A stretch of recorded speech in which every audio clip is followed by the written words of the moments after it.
প্রধানমন্ত্রীর বিতর্কিত ছবি পোস্টের প্রতিবাদে অভিনেত্রী শ্রীলেখা মিত্রের বিরুদ্ধে থানায় লিখিত অভিযোগ বিজেপি নেতৃত্বের।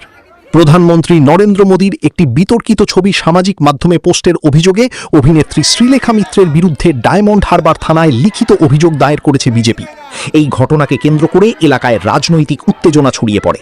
বিজেপির ডায়মন্ড হারবার সাংগঠনিক জেলা নেতৃত্বের উদ্যোগে প্রতিবাদ মিছিল করে থানায় পৌঁছে প্রতিনিধি দল অভিযোগপত্র জমা দেয় এবং দ্রুত আইনানুগ ব্যবস্থা ও প্রয়োজনে গ্রেফতারের দাবি জানায়।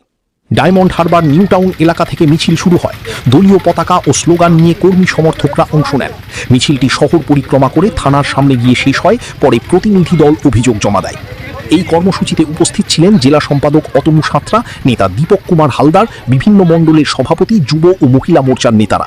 প্রধানমন্ত্রীর অবমাননা বন্ধ করো সহ নানা স্লোগান ওঠে।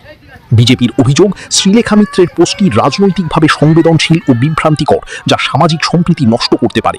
তাদের দাবি, বিষয়টি গুরুতর এবং কঠোর ব্যবস্থা প্রয়োজন। অতনু সাঁতরা বলেন, ঘটনার তদন্ত করে আইন অনুযায়ী ব্যবস্থা ও প্রয়োজনে গ্রেফতারের দাবি জানানো হয়েছে।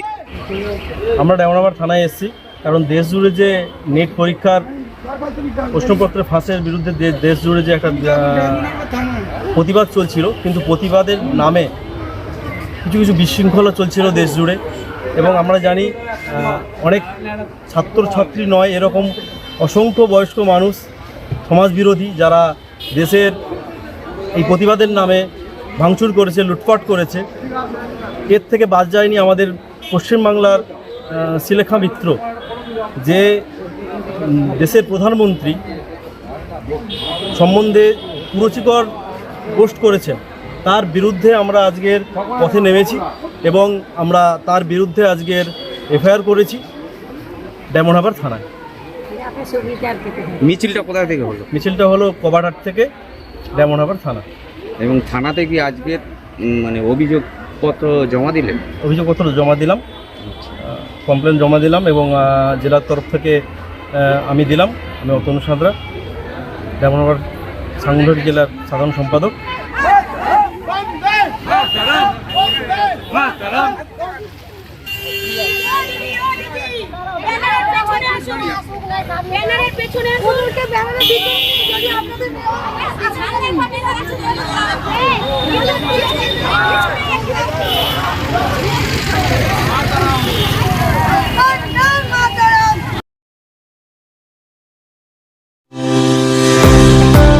চোখের যে কোনো সমস্যায় সুচিকিৎসার জন্য চলে আসুন জয়নগর রথতলার মোড়ে সুপ্রাচীন চক্ষু চিকিৎসা কেন্দ্র আইসেফি। এখানে অত্যাধুনিক পদ্ধতিতে চোখের চিকিৎসা করা হয়। মনে রাখবেন, চোখ আপনার অমূল্য সম্পদ, তাই চোখকে রাখুন নিরাপদ।